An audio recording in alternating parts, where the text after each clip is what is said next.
কিন্তু একজন বিধায়ক সংবিধানের পদে থাকার পরেও তিনি যেভাবে কোরআন সম্পর্কে কুরুচিকর মন্তব্য করেছে, বিশেষভাবে আমরা কয়েকটা দাবি যেগুলো আমরা করেছি, যেগুলো যে বর্তমান মুসলমানদের যে কোরআন ছিল এটা বদরের যুদ্ধে নাকি পুরো ছাই হয়ে গেছে। 27 জন শয়তান মিলে এ কোরআন লিখেছে।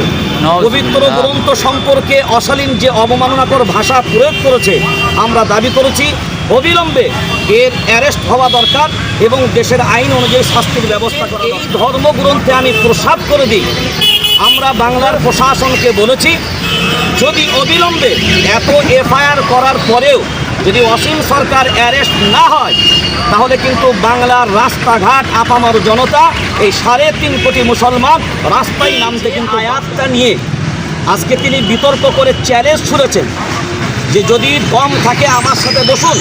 তাহলে আমরা ওপেন ক্যামেরায় এই চ্যালেঞ্জ গ্রহণ করে তাকে বলছি প্রশাসন সহযোগিতা করুক, তিনি কোন জায়গায় বসতে চাচ্ছেন। তো বোকা হবে না কেন? যারা জিহাদি তাদের ওই মন্ত্রটাই আলাদা, তাদের মন্ত্র কোরআনে এটা লেখা আছে। কোরআন তো কয় শয়তান মিলে কোরআন পরে লিখেছে, যেটা আদি কোরআন ছিল সেই কোরআন বদরের যুদ্ধে পুড়ে ছাই হয়ে যায়। জেনে রাখুন, ইতিহাস আমার কাছে আছে, পিকে হিটলার লেখা ইতিহাস আমার কাছে আছে।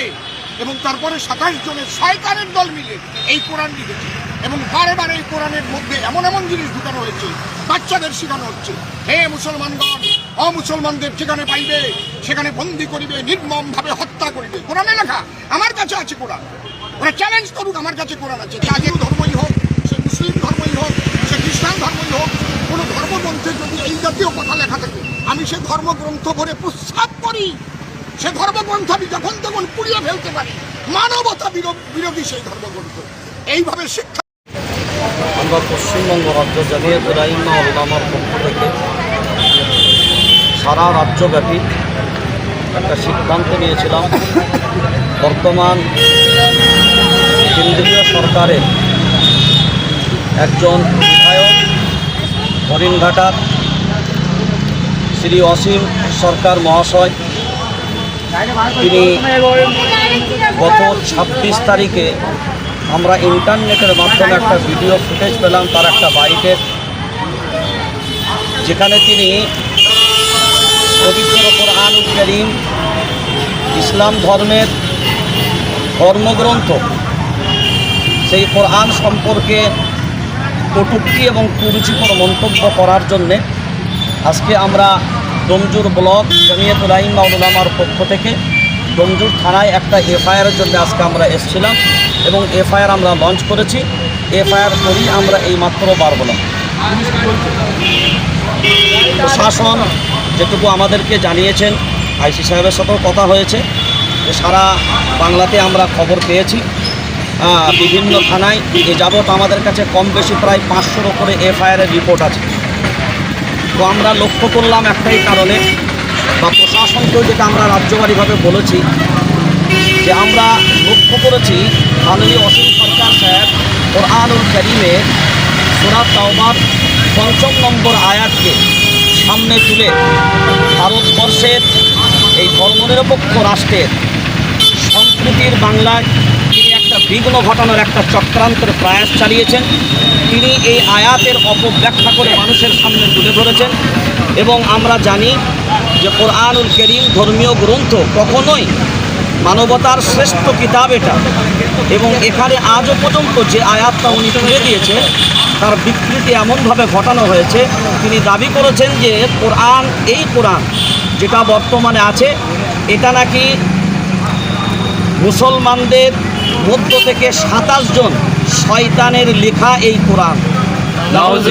আমরা তীব্র ভাষায় নিন্দা জানাচ্ছি, কারণ ভারতবর্ষ ধর্মনিরপেক্ষ রাষ্ট্রের সংবিধান এ অধিকার দিয়েছে প্রত্যেকটা ধর্মের মানুষ তার ধর্মের সংবিধান যেটা আছে, তার ধর্মীয় গ্রন্থ যেটা আছে, ধর্মীয় রীতিনীতি যেগুলো আছে সেগুলো তারা স্বাধীনভাবে পালন করবে।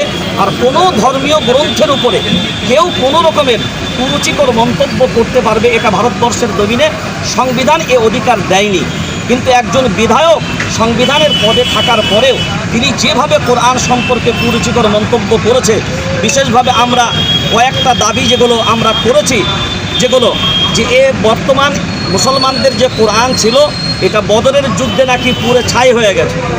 27 জন শয়তান মিলে এ কোরআন লিখেছে।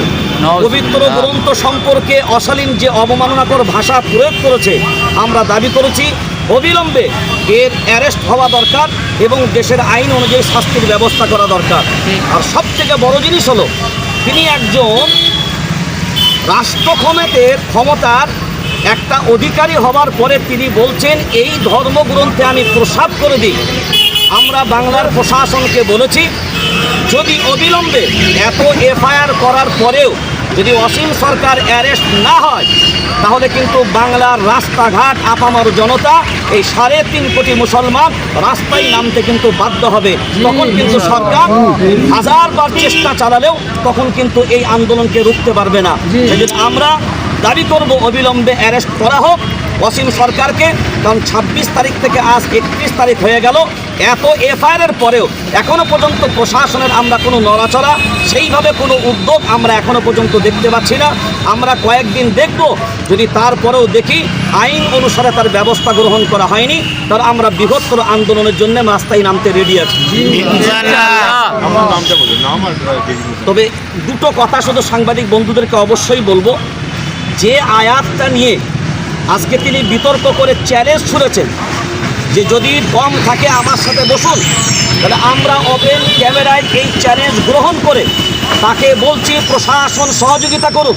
তিনি কোন জায়গায় বসতে চাচ্ছেন, তবে অবশ্যই তাকে বসার আগে পবিত্র কোরআনুল কারীমের যে আয়াতটা সে অপব্যাখ্যা করে প্রচার করেছে, সেই আয়াতটা কিন্তু আমাদের সামনে তাকে নিজে পাঠ করতে হবে এবং দেখব তিনি প্রকৃত কোরআন পড়তে জানেন কিনা।